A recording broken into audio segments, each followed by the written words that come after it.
পৃথিবীর এক অজানা স্থানে পড়ে রয়েছে 500 বছরের পুরাতন গুপ্তধন, যার বাজার মূল্য প্রায় $5 বিলিয়ন। এক পকেটমার ও তার ট্রেজার হান্ট বন্ধু মিলে এই গুপ্তধনের দুর্ধর্ষ অভিযানে নেমে পড়ে, যেখানে তারা পদে পদে এমন সব অজানা রহস্যের মধ্যে হারিয়ে যায় যা দেখলে তোমার মস্তিষ্কেও বারবার বলতে থাকবে যে ইস, আমিও যদি এমন কোনো একটি গুপ্তধনের সন্ধান পেতাম।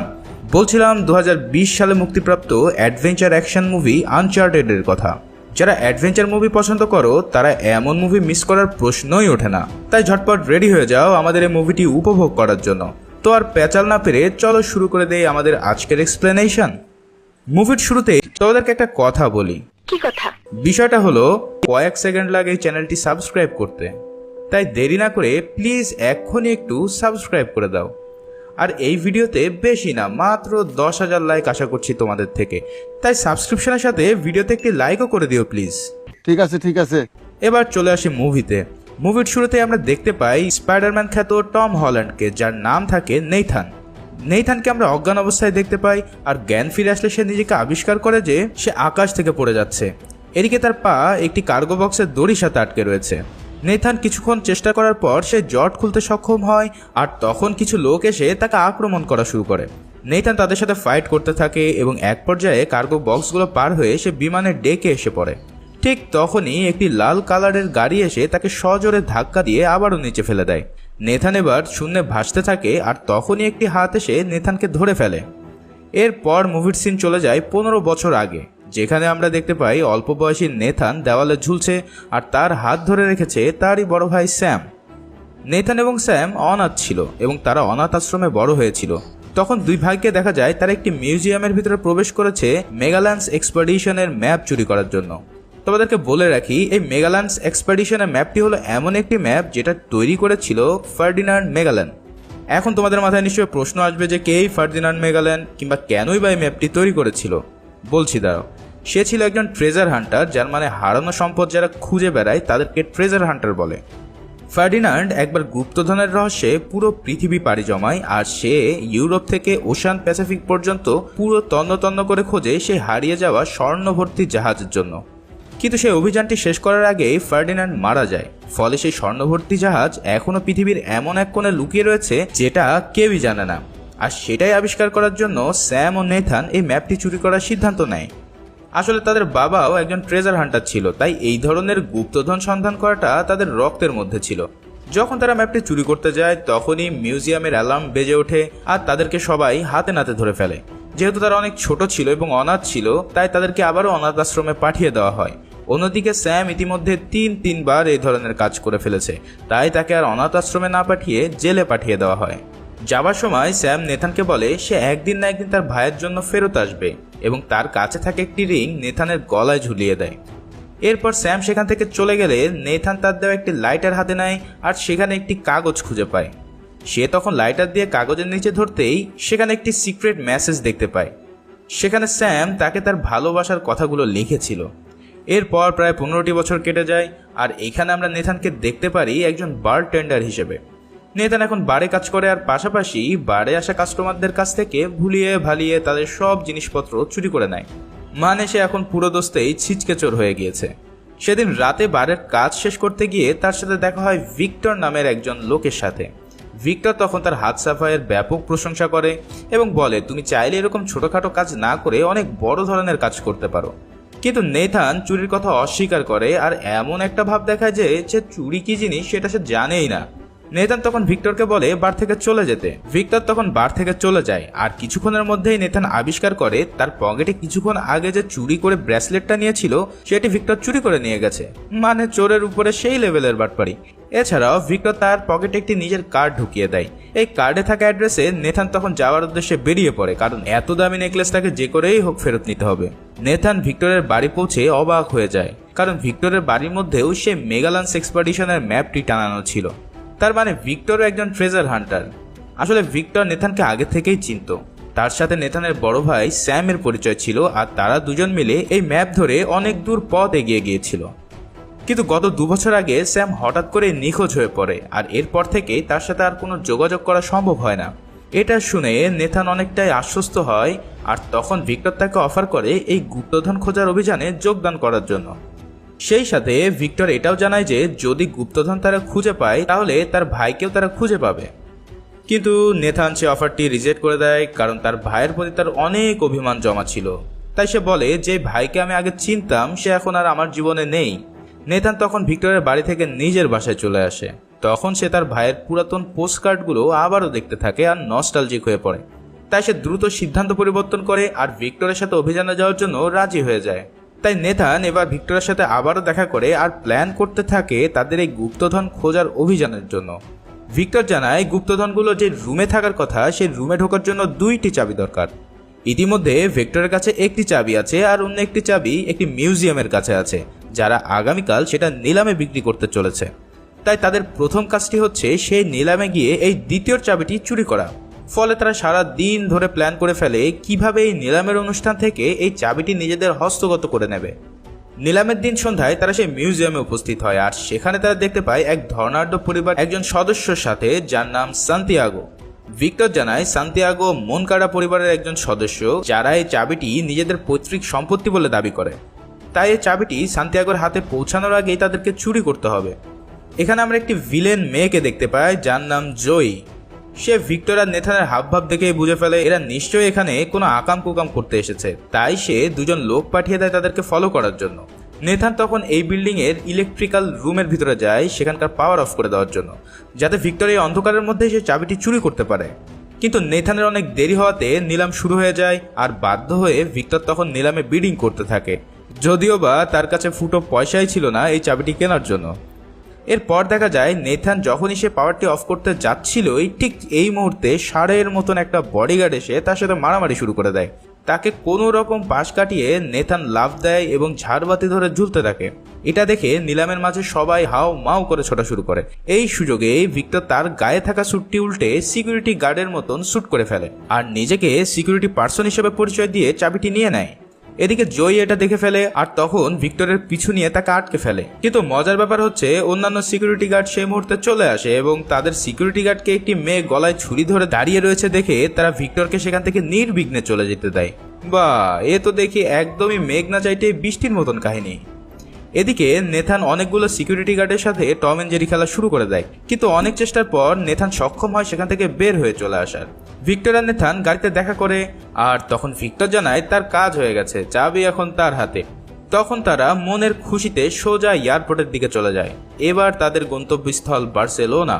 তারা একটি ডায়েরিতে এই অভিযান সম্পর্কে আরও অনেক কিছু পড়তে থাকে এবং সেখানে তারা জানতে পারে মেগালান্স আসলে গুপ্তধন খুঁজে পেয়েছিল ফিলিপাইনে, কিন্তু সে বার্সেলোনায় ফিরে এসে মনকাডা ফ্যামিলিকে বলে দেয় যে তারা গুপ্তধনটি খুঁজে পায়নি। সেই ডায়েরিতে তারা একটি গাছ দেখতে পায় আর লেখা থাকে এর পাশেই সেই গুপ্তধনের কিছু ক্লু দেওয়া আছে, কিন্তু এই গাছটি কেউ এখনো পর্যন্ত কোথাও দেখেনি। এরপর তারা 2জন বার্সেলোনা পৌঁছে গেলে সেখানে তাদের সাথে একটি মেয়ের দেখা হয়, যার নাম সোফিয়া। নেথান তখন আবিষ্কার করে সোফিয়া ও ভিক্টর একে অপরের পরিচিত। এদিকে ভিক্টরের কাছে থাকা চাবিটি সোফিয়ার কাছে জমা ছিল। সোফিয়া ভিক্টরকে একজন মিথ্যাবাদী, প্রতারক বলে আখ্যায়িত করে আর তার সাথে এখন থেকে সে কোনো কাজ করবে না বলে সোজা জানিয়ে দেয়। আর এই বলে সোফিয়া সেখান থেকে চলে যায়। নেথান তখন খেয়াল করে তার ব্যাগের মধ্যে যে চাবিটি ছিল সেটা সোফিয়া চোখের পলকে চুরি করে নিয়ে চলে গেছে। ফলে এখন তার হাতে 2টো চাবি রয়েছে। 2টো চাবি থাকা মানে পুরো গুপ্তধনের কন্ট্রোল এখন তার হাতে। মানে আর কি বলবো, যেদিকেই তাকাই না কেন সেদিকেই শুধু চোরের উপরে বাটপারি চলছে। আর কোনো উপায় না পেয়ে 2জন মিলে সোফিয়াকে ধরার জন্য পুরো শহর দৌড়াদৌড়ি শুরু করে দেয় এবং অবশেষে তারা সোফিয়াকে ধরতে সক্ষম হয়। অনেক লোভ লালসা দেখিয়ে সোফিয়াকে তারা কন্ট্রোলে আনতে পারে আর অফার দেয়, আসো আমরা একসাথে মিলে কাজ করি, তাহলে আমাদের এই কাজটি খুব দ্রুতই শেষ হবে। সবাই তখন একসাথে কাজ করার বিষয়ে সম্মতি জানায়। এদিকে নেথান তাদের একটি পুরাতন চার্চে নিয়ে যায় আর সেখানে সেই গাছটির ছবি তারা দেখতে পায়। এরই মধ্যে বার্সেলোনায় সান্তিয়াগোর বাবা আর্মান্ডোকে আমরা দেখতে পাই। পরে সান্তিয়াগো সেখানে উপস্থিত হয়, কারণ তার বাবা ইতিমধ্যে মিডিয়াকে বলে দিয়েছে যে সে তার এই চাবিটি দেশের উদ্দেশ্যে দান করে দেবে। এটা শুনে তো তার মাথা পুরাই হট। সে তার বাবাকে বারবার বলে বোঝানোর চেষ্টা করে, কিন্তু তার বাবার একই কথা যে আমি এই চাবিটি বিক্রয় করিব না। কি আর করা, সোজা আঙ্গুলে যদি ঘি না ওঠে আঙ্গুল তো তাহলে বাঁকা করতেই হবে। তাই সে জয়ীকে লেলিয়ে দেয় তার বাবাকে খুন করার জন্য। আর জয়ী তার বাবা যখন গাড়িতে ওঠে তখন তার আত্মারাম খাঁচাছাড়া করে দেয়। সেই রাতেই ভিক্টর এবং অন্যান্যরা মিলে সেই চার্চে আবারও প্রবেশ করে আর নেথান সেই চার্চের মধ্যে কিছু পোস্টকার্ড দেখে অবাক হয়ে যায়। স্যামের কাছ থেকে পাওয়া কার্ড আর এখানকার কার্ড হুবহু একই ছিল। নেথান তখন কিন্তু সিম্বল ফলো করে আর একটি বাটন খুঁজে পায়, আর সেই বাটনটি প্রেস করতেই একটি মূর্তির দেখা মেলে। সেই মূর্তিটাকে ডান দিকে ঘোরালেই দুটো চাবি ঢোকানোর জায়গা তৈরি হয়ে যায়। তখন তাদের কাছে থাকা সেই দুটো চাবি সেখানে প্রবেশ করিয়ে ঘোরাতেই চারপাশ থেকে মুহুর্মুহু কিছু তীর ছুড়ে আসে। এটা দেখে তারা বুঝতে পারে তারা ভুল ডিরেকশনে চাবিটি ঘুরিয়েছিল। পরে তারা উল্টো দিকে চাবি ঘোরানোর ফলে সেই দরজাটি খুলে যায়, যে দরজাটি সোজা নিচের দিকে চলে গিয়েছিল। তখন নেথান ও সোফিয়া সেই টানেলের মধ্যে প্রবেশ করে। ভিক্টর নেথানের মোবাইলে একটি ট্র্যাকিং সেট করে দেয় আর তাকে ফলো করতে থাকে।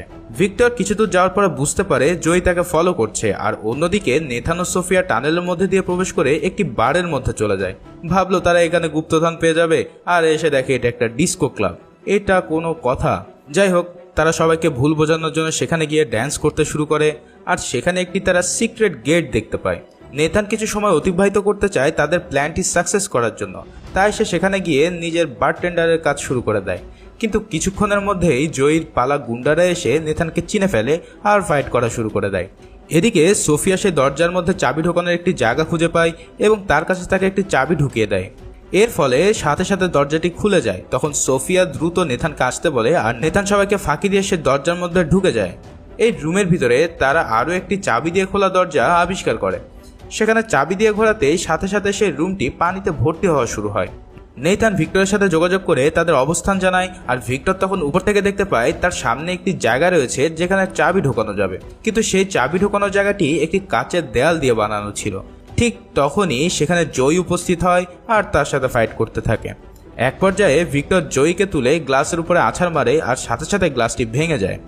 এদিকে নেথান ও সোফিয়া প্রায় ডুবেই যাচ্ছিল। ঠিক তখনই ভিক্টর তার কাছে থাকা চাবি দিয়ে সেই দরজাটি খুলে ফেলে, আর তারা সেই রুম থেকে অন্য আরেকটা রুমে প্রবেশ করে। ভিক্টর রাস্তার উপর থেকে তাদের মোবাইল ট্র্যাকার দিয়ে ট্র্যাক করতে থাকে। কিছু দূর আসার পর নেথান আরও একটি রুম দেখতে পায়, সেখানে তাদের দুটো চাবি প্রয়োজন ছিল। উপর থেকে ভিক্টর তাদেরকে একটি চাবি দিয়ে দিলে তারা সেই দরজাটি খুলে প্রবেশ করে। এবার তারা বিশাল বড় বড় 4টি পাত্র দেখতে পায়। সবাই তো খুব খুশি যে এই 4টি পাত্রের ভিতরেই হয়তো হাজার হাজার কেজি স্বর্ণ লুকিয়ে রয়েছে। নেথান তখন সোফিয়াকে এই পাত্রের মুখের কাছে উঁচু করে ধরে, আর সোফিয়া সেটা চেক করতে গিয়ে দেখে সেগুলো পুরোটাই লবণ দিয়ে ভর্তি। কিছু বোঝে ওঠার আগে সেসব পাত্রগুলো হুড়মুড় করে ভেঙে যায়। এবার দুজন সেখানে পড়ে থাকা লবণের মধ্যে একটি ম্যাপ খুঁজে পায়, যেটা ছিল এই গুপ্তধন খোঁজার জন্য আসল ম্যাপ। বাইরে যে ম্যাপটা ছিল সেটা ছিল ইনকমপ্লিট, কিন্তু এই ম্যাপটি সম্পূর্ণ ইন্ডিকেট করছে যে তাদের এই গুপ্তধন বার্সেলোনাতে নেই, বরং সেই গুপ্তধন ফিলিপাইনের কোথাও লুকানো আছে। নেথান তখন সোফিয়াকে বিষয়টি বলতে গেলেই দেখতে পায় সোফিয়া তার দিকে গুলি তাক করে রেখেছে, আর তাকে বলছে ম্যাপটি তার কাছে হ্যান্ড ওভার করে দিতে। মানে সুযোগ বুঝে সোফিয়াও তার সাথে বেইমানি খেলে দিল। আসলে এর জন্যই বলে বিশ্বাসঘাতককে বারবার বিশ্বাস করতে নেই, কিন্তু কি আর করা। নেথান তখন তার কাছ থেকে ম্যাপটি সোফিয়াকে দিয়ে দেয়, আর সোফিয়া তা নিয়ে চলে যাওয়ার আগে নেথানকে বলে, তুমি ভিক্টরকে জিজ্ঞেস করো যে তোমার ভাইয়ের সাথে আসলেই কি ঘটেছে, কারণ ভিক্টর তোমাকে তোমার ভাই বিষয়ে সম্পূর্ণ মিথ্যা কথা বলেছে। এটা শুনে তো নেথান অনেক কনফিউজড হয়ে যায়। সোফিয়া সেখান থেকে চলে গেলে সেখানে উপস্থিত হয় ভিক্টর, আর তখন নেথান তাকে প্রশ্ন করে, তুমি সত্যি করে বলো আমার ভাইয়ের সাথে কি ঘটেছিল। ভিক্টর তখন জানায়, তোমার ভাই আসলে গায়েব হয়ে যায়নি, বরং 2 বছর আগে যখন আমরা একটি অভিযান পরিচালনা করি তখন জয়ী তোমার ভাইকে গুলি করে হত্যা করে।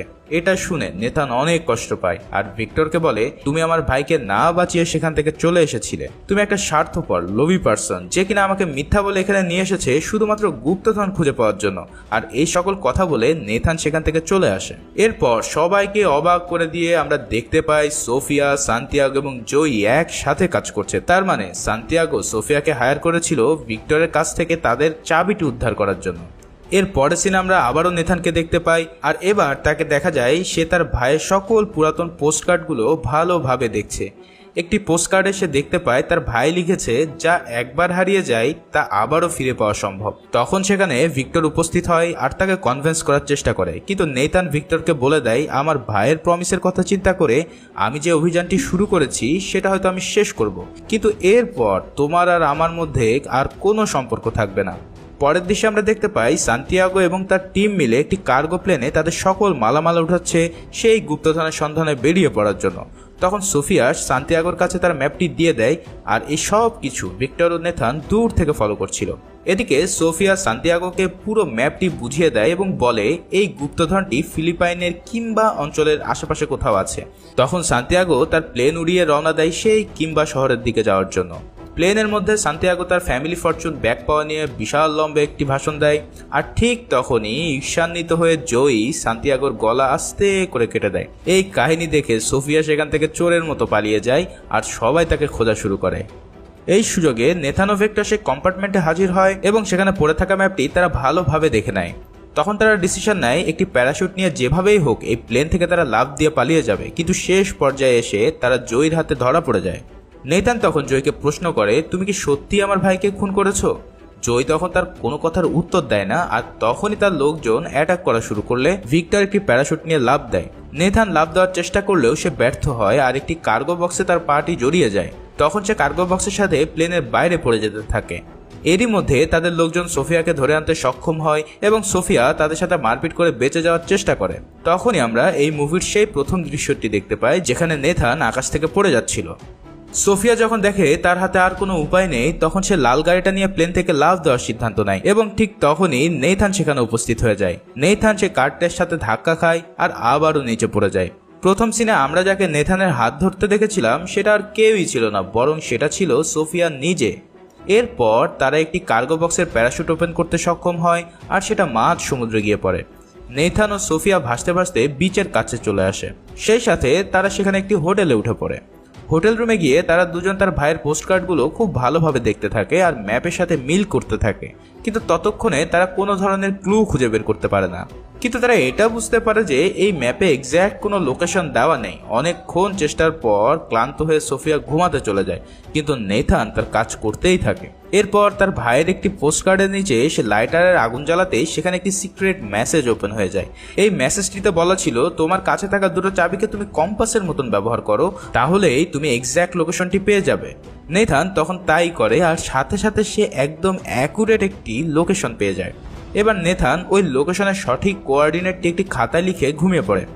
সকালে সোফিয়া ঘুম থেকে উঠে এসেই সে লোকেশনটি খুঁজে পেয়ে যায় আর কাগজটি নিয়ে আবারও সে বেইমানি করে সেখান থেকে চম্পট দেয়। অন্যদিকে তাকে ফলো করার জন্য জয়ী ও তার সাঙ্গপাঙ্গরা সেই বিচে এসে উপস্থিত হয়। নেথান ঘুম থেকে ওঠার পরে দেখতে পারে লোকেশনের অ্যাড্রেসের কাগজটি আর নেই। সে আগে থেকেই বুঝতে পেরেছিল যে এই সোফিয়া খুব একটা সুবিধার না, আর তাই সে একটি ভুল লোকেশনের অ্যাড্রেস কাগজে লিখে রেখেছিল আর তার আসল লোকেশনটি একটি বোতলে ভরে অন্য একটি জায়গায় রেখে দিয়েছিল। যাক বাবা, এতক্ষণে এই পোলার মাথার বুদ্ধি খুলেছে। এরপর নেথান একটি স্পিডবোট করে সে লোকেশনের দিকে রওনা দিয়ে দেয় আর জয়ী ও তার সাঙ্গপাঙ্গ এটা দেখে ফেলে। নেথান একটি গুহার কাছাকাছি এসে পৌঁছালে সেখানে সে পানির নিচে একটা প্যাসেজ দেখতে পায়। তখন সে পানিতে ঝাঁপিয়ে পড়ে আর সাঁতার কেটে প্যাসেজটি পার হয়ে যায়। আর ঠিক তখনই সে আবিষ্কার করে ফেলে সেই দুইটি জাহাজ যাতে গুপ্তধন পরিপূর্ণ অবস্থায় ছিল। নেথান সে জাহাজের ভিতরে যায় আর গিয়ে সেখানে ব্যারেল ব্যারেল ভর্তি শুধু গোল্ড আর গুপ্তধন দেখতে পায়। আকস্মিকভাবেই সেখানে ভিক্টর উপস্থিত হয় আর তাকে চমকে দেয়। ভিক্টর জানায় সে তার মোবাইলের লোকেশন দেখে এখানে চলে এসেছে। নেথান দেখে খুশি হয় না, বরং তাকে বলে সে সব কিছু করেছে তার ভাইয়ের কারণে এবং তার ভাইয়ের কারণেই সে আজ এই জাহাজটি খুঁজে পেয়েছে। ভিক্টর তখন তাকে সরি বলে এবং বলে তোমার ভাই অবশ্যই তোমার এই দুঃসাহসিক অভিযান নিয়ে অনেক গর্ববোধ করবে। তখনই তারা লক্ষ্য করে সেখানে জয়ী ও তার সাঙ্গপাঙ্গরা হাজির হয়ে গেছে। জয়ী তাদের দুজনকে দেখা মাত্রই গুলি করার আদেশ দিয়ে দেয়। তখনই ভিক্টর ও নেথান মিলে তাদের হাত থেকে বাঁচার জন্য প্রস্তুতি নিতে থাকে।